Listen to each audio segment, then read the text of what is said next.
Here's how you can change or turn off that swipe up gesture for Samsung Wallet if it keeps popping up when you don't want it to. First, open the Samsung Wallet app on your phone. You'll find it in your app drawer or maybe right on your home screen.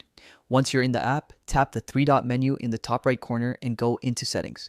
Now, look for something called Quick Access or Swipe Up. The name might vary slightly depending on which phone model or software version you're using, but it'll be something similar.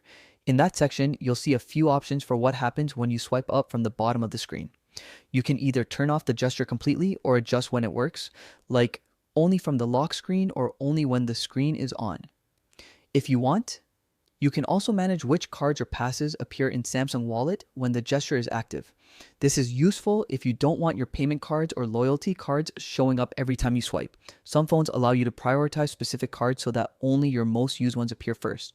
Once you've made your changes, just back out or tap save if you see the option.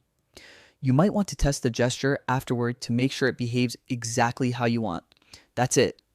With these simple steps, you can take full control over Samsung Wallet, swipe up, prevent accidental pop-ups, and customize it to fit your daily use without interruptions. Adjusting these settings ensures a smoother experience while using your phone and makes managing payments or passes much easier.